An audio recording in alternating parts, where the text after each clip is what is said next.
Hello ladies and gentlemen, welcome back to the Minnoxide channel. Today we are doing something just a little bit different. Braxton and then also David, who's behind the camera, these guys are pros at what they do. We just had them recently on the podcast, which you should be able to see right now. But nonetheless, they're going to teach me a thing or two about detailing because I got a lot of learning to do. We're going to get there though. Yeah. We're going to get there slowly. So some of the things we're going to do in this video, we're going to check out some of the Loonatek products, which they have developed for Minnesota weather.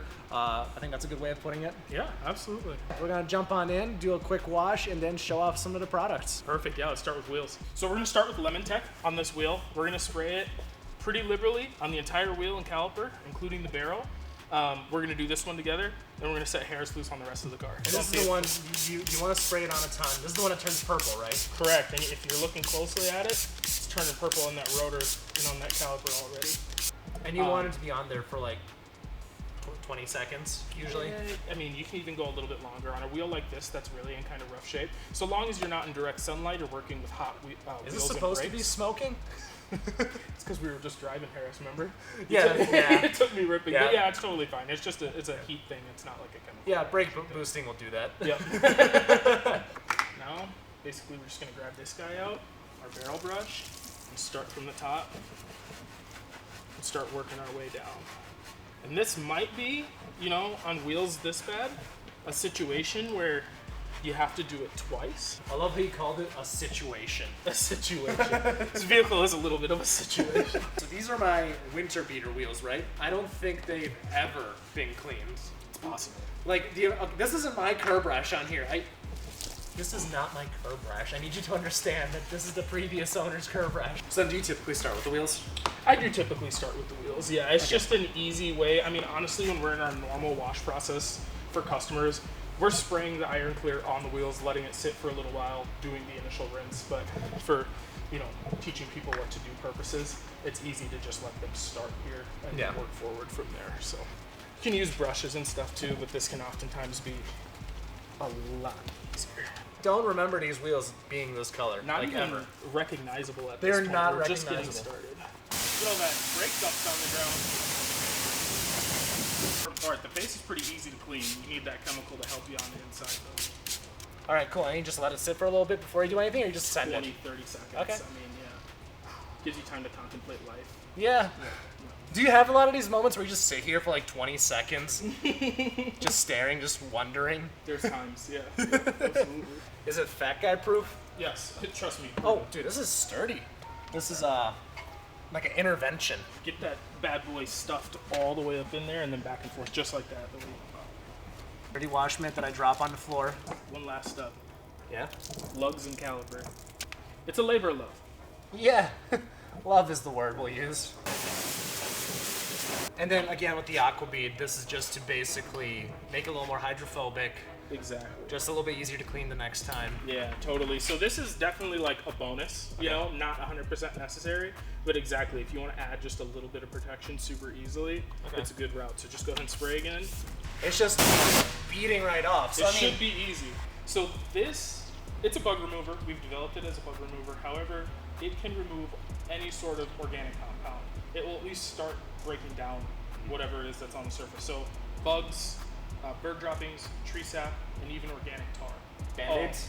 Band-Aids, maybe even. We'll see. Yeah, so basically we're going to go around the entire vehicle, do a light mist of this, basically as a pre-soak, and then we'll get foam on it and do the initial rinse after that. Like we talked about in the podcast, it's a dilutable formula, so we're using it at full strength today.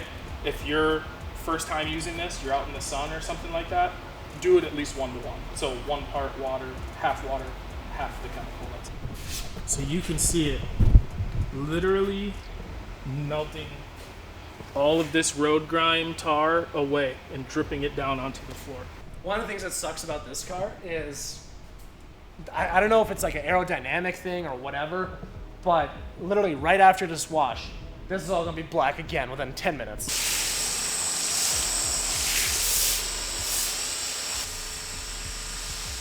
So now that this foam and the skeeter deleter has been sitting on the surface for 5 minutes or so, we're ready to go in for our first rinse. Pro tip for those using quick release pressure washers, if you haven't heard it already, make sure by pointing this at the ground that you're not gonna shoot your car, right?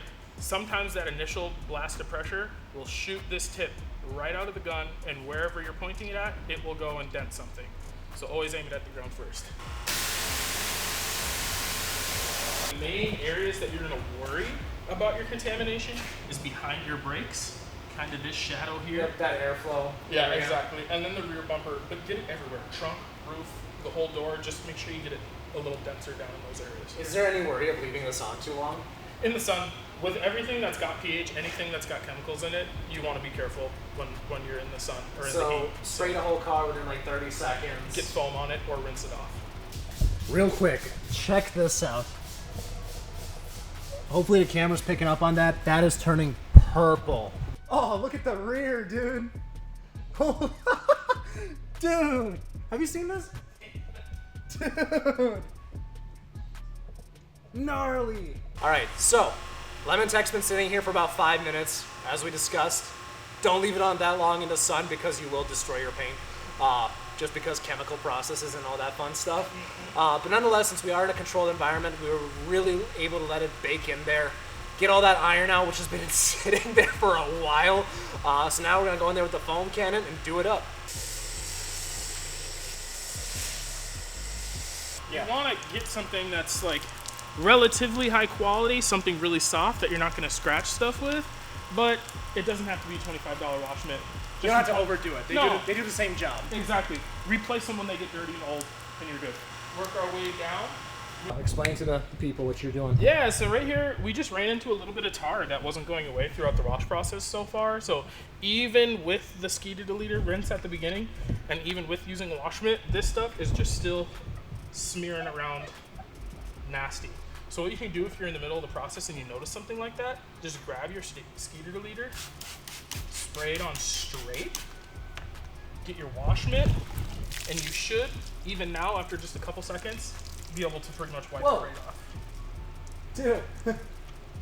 That's the goal, right? Yeah. Chemicals are supposed to make your life easy, not hard. This same thing applies for rubber from tires. Hellcat boys, we're looking out for you, and tree sap as well. Sick. That was really effective. We've got a product here that's coming soon. It's not up for sale quite yet, but it is a rubber vinyl cleaner. It's incredible for multiple services, including door jams. It's going to clean up all of this pretty well, pretty much touch-free, and it's also going to do a good job of stripping all of this dust out of here. So we're going to use it pretty liberally. Very easy to do this during your wash process because you don't have to be perfect. You can just rinse the majority of it out and come back to it later and wipe it off and get it perfectly clean after that. So we're gonna hit this engine bay with a really fast 1-2 punch. This is not a super in-depth engine bay detail. We're gonna start with Tropiclean. We're gonna follow up with Fresh and Dressed. So we're gonna go everywhere. Quick tip, if you don't want your car to smell funny for a couple days, don't get your hood liner very wet because it gets musty. Being sure not to spray anything too close or directly with your pressure washer. And then finish it with Fresh and Dressed. Is gonna leave a nice satin sign and add some protection in the form of anti-static qualities. So basically, dust from the road is not gonna land on things and stick after using Fresh and Dressed. It's now just as easy as blowing things off, getting the preliminary drying.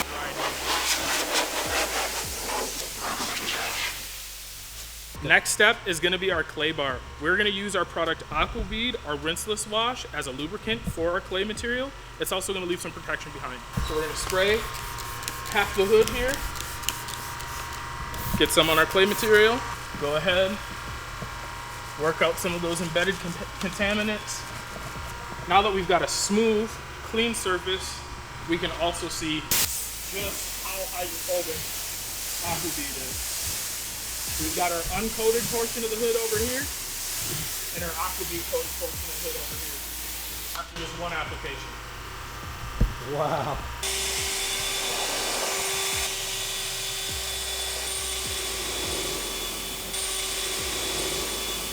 Now, if we hadn't already used Aquabead during our clay bar process as a lubricant, this would be a good moment to use it as a drying aid. So it's very simple. just go ahead and give yourself, for instance, one good spray per half of your hood and use your towel. So what it's doing is it's protecting you in case there's any leftover contamination on the paint. It's not allowing you to scrub it in and scratch the surface, and once again, also leaving protection behind, making it easier to wash next time. All right, so we got the good smelling one now, cereal milk. I'm really excited to use this one because this is literally probably the best smelling one in your entire lineup. For sure. Yeah. So this is typically used for, come on, jump on in here. Yeah, for sure. So it is a tire shine, you know, at heart. It can be used in engine base. It can be used for like rubber trims right here, as well as in door jams or even your little side skirt there. It's a pretty good overall exterior dressing, but developed specifically for tires. Let's let it rip. So. All right.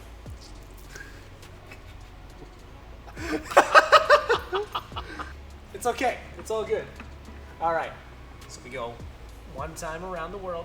Just go ahead and Extra liberal, you said. Fair enough, yeah. Man. Ladies and gentlemen, this guy's using a lot of tire shine. Use as much as you like. The more you use, the more I sell. It's all good. But you don't need to use this much because you're gonna end up wiping off the face of your wheel when you're done. That is a lot of tire shine. You weren't joking. We are getting ready to coat this windshield for Harris. We are gonna start with a prep spray. It doesn't say prep, alcohol got that to go away. Gonna start with a quick prep spray. This windshield has already been clay barred during the wash process. So this is just making sure that there's no polymers, sealants, waxes, or grease on this windshield before we apply our coating. So this is our glass coating. Glass coatings are great and almost essential, especially this time of year in our climate. It's gonna help you clear snow and ice off your windshield. It's gonna reduce fog while driving, and it's also just gonna make it a lot safer to drive, especially at night when there's precipitation. So I think it's important for everybody. It's relatively cheap. Most shops will do it for under $100. We do it here for $80, and they last anywhere from 6 to 18 months, depending on the quality of the coating. You need to have a sealant on your windshield, and ceramic coating is the ultimate sealant. It's gonna last the longest. I'm gonna spread it down the middle. I'm gonna split the river, work my way up and down. So one thing, if you're applying a ceramic coating on a windshield yourself, is when you're applying a ceramic coating on the rest of the vehicle, you might have the tendency to do a crosshatch. Well, when you're doing the windshield, you want to give the water a path, right? So this structure, you're applying it up and down because your water is going to go this way. Not to say if you did it this way that it's not going to work, but this is going to allow it to work even better. That now needs to flash for 2 or 3 minutes, and then we can start buffing it off. It smells good, doesn't it? It's fantastic. That's important to touch on, actually, now that you're over there coughing. But when you're working with ceramic coatings, you need gloves, you need an N95 at least, you should have a respirator on. You don't want to really play with your life too much, especially if you're doing this every day. It's super important, guys. We moved. We're over in the other part of our shop here. We're getting ready to wipe this coating off of the windshield.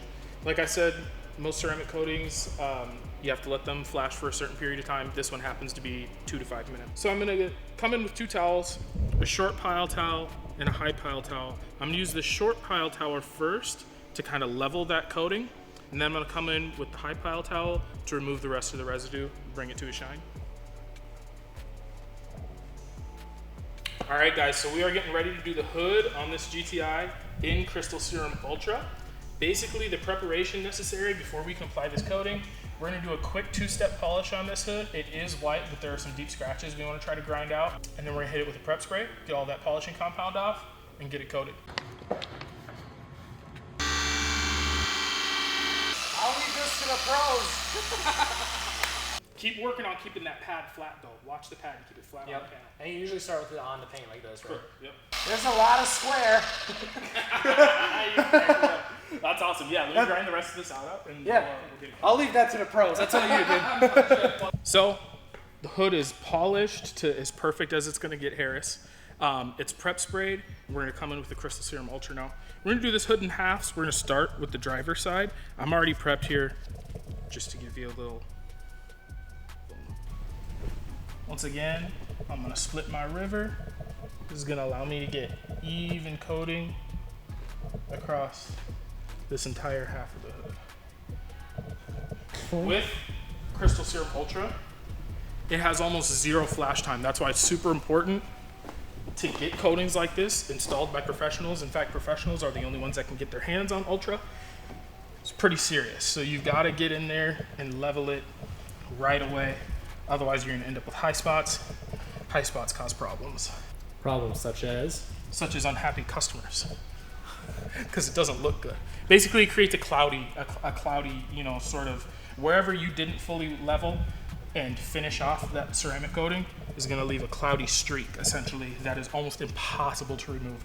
You have to do some pretty aggressive compounding to get it to move. I think we fixed it for the most part. I mean, for a 7-year-old Volkswagen, 6-year-old Volkswagen with 80,000 miles, it's pretty much as good as it's ever going to be. Clean. Yeah, it's clean. I mean, you know, considering I haven't detailed it since March. But yeah, on that note, so where can people find you? Loonatek.com? Loonatek.com, Okay. Loonatek on Instagram. You got Citywide Autospawn Instagram and citywideppf.com. Those are pretty much all of us right there. Also, please be sure to use code Minnoxide for 15% off on all Loonatek products. I don't know if this video will be out before or after the holidays, but if it is before the holidays, if you care about anybody in your life, be sure to get them some Loonatek products. Yeah. Citywide PPF as well. If you guys are local to Minnesota, please be sure to check them out for any, well, PPF. Yeah. Any paint protection service. Basically, we're restoration and paint protection specialists. So that's what we do here. Keep in mind, you said protection, not resurrection, and this is a resurrection. We did our thing though. On that note, guys, see you on the next podcast, and see you all next time.